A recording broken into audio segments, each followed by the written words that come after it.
Good afternoon. I'm Brunhilde's brother-in-law. Our families thank you for your prayers and support. You've made this difficult journey easier for us, and we're grateful. We also thank you for having Steve and Brunhilde as part of your faith community. You've been incredibly important to them both. Psychologists have a theory that our personalities are shaped by events occurring when we're 10 years old. Without a significant emotional event, we carry those traits for a lifetime. At age 10, Brunhilde was an East Prussian girl running for her life from Russian forces invading her home. She, her mother, and her infant brother slept in haystacks and abandoned farmhouses until they reached Bad Homburg, West Germany. She lost her brother and her father, yet was saved in part by American goodwill.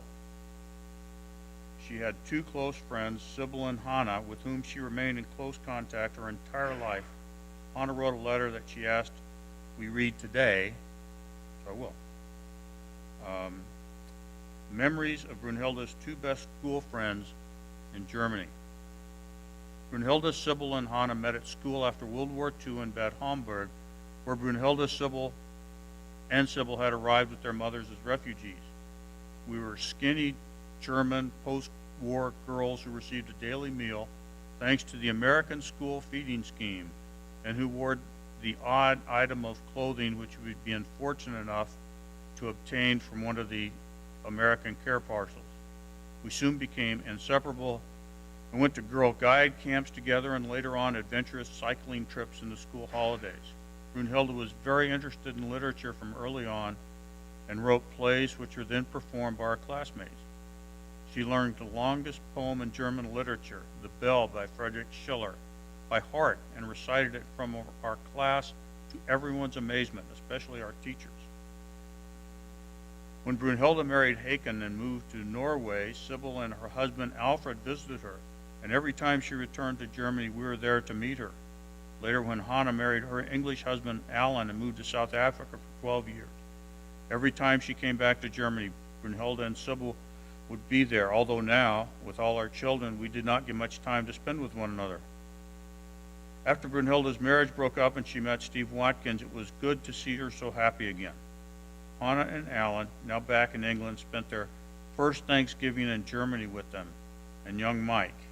And Hannah never forgot the eerie experience of walking along the Berlin Wall in the dark. In 1996, Sybil and Alfred visited Steve and Brunhilde in Colorado, and so did Hannah and Alan later on.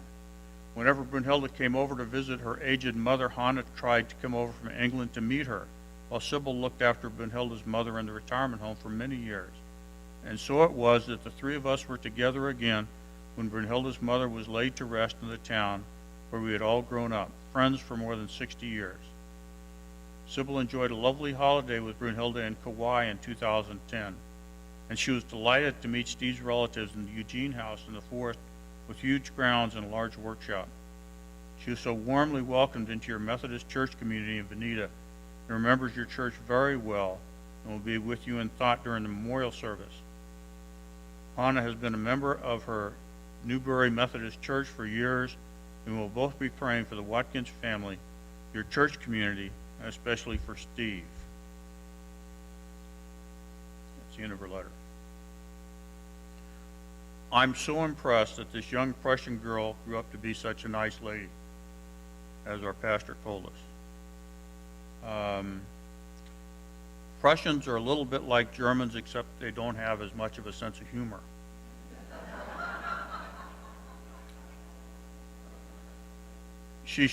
I saw a t-shirt that when she taught at the Defense Language Institute, her German students had a party and they had t-shirts that said, we have ways to make you speak. She thought that was very funny, but she didn't understand it. Our family has a strange sense of humor with a sense of outrageousness and a lot of eye-rolling.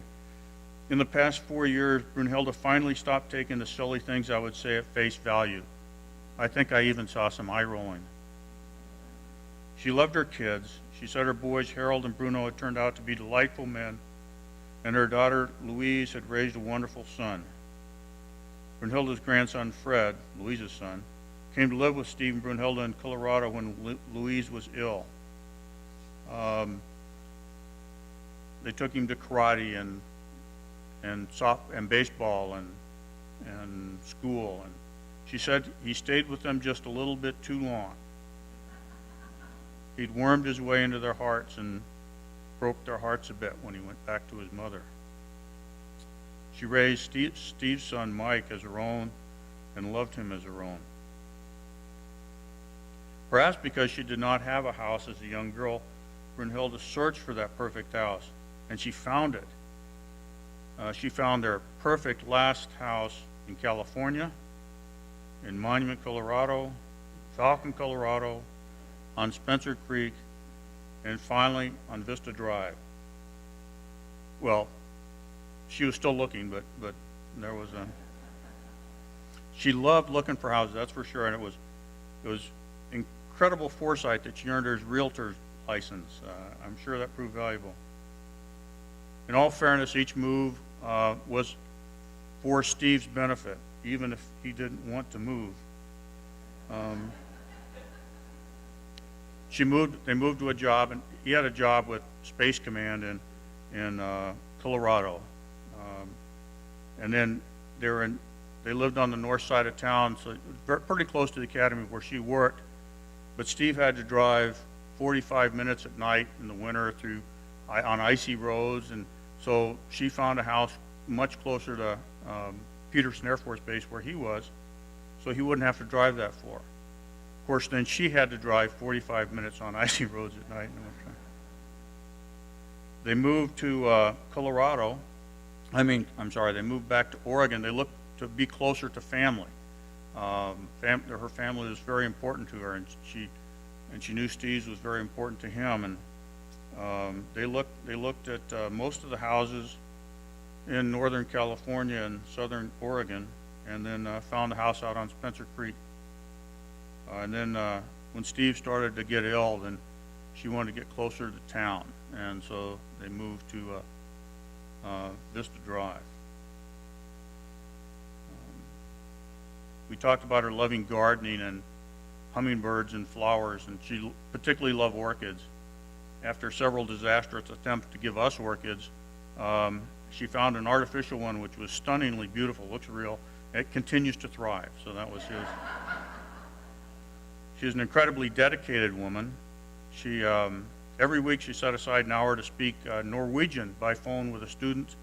I thought it was incredible that she married Haken and moved to Norway, and she learned Norwegian, but she learned it so well that when we looked through her notes, she was writing in Norwegian. I thought that was incredible. But we learned when she was on the phone with her student that nothing intruded. You didn't call her, you didn't stop by to visit. She carried that dedication to her book club. Remember she was on vacation with us, and she had this book, and I asked her about it. She said it was really a terrible book, but she felt like she had to read it because they're going to discuss it at the book club. I don't think it ever occurred to her to not read it and just enjoy the company. She was supposed to read it, so she was going to read it. Exercise. She exercised. She had trouble understanding why Fred wanted to play in a swimming pool instead of swimming laps. She had trouble. I told her that was natural for a young kid. But the truth was, I swim laps also, so I didn't, know. She loved her dogs. Her first dog was a Cocker Spaniel from a litter our dog had. They flew the dog as carry-on to Germany. Later on at a Thanksgiving in Coos Bay, a black, scrangly, dirty, muddy, wire-entangled dog showed up on our doorstep, and my wife Ann and she spent hours that day trimming and cutting and washing the mud out of that dog, and it turned out to be a Cocker Spaniel. So things were getting a little testy there because each of the ladies wanted to take the dog home, but it turned out the dog adopted my dad and followed him around and became his shadow. That was his name. As she got older, Brunhilde switched from Cockers to Dobermans. I think she considered them real dogs. They were sweet dogs, but when you came up to the house, they looked like fur-covered Cuisinarts. But they were Brunhilde's lap dogs, even when they could only get their front legs or a head in her lap. You know, and so it was this little tiny woman with these big dogs laying on her. Steve and Brunhilde loved this church. There were numerous times they didn't. We'd have a family gathering or a get together, and they'd either be late or they wouldn't make it at all because they made a commitment to the church, and you were like a family for them. So they weren't really away from family; they were just at another family. She loved my brother.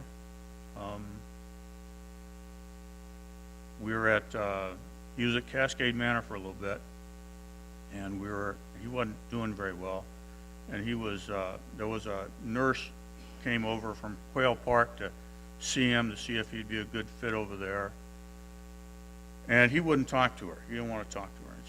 The nurse understood that, but at the end of as the nurse got up to leave, she got up to leave. I stood up to shake hands with her.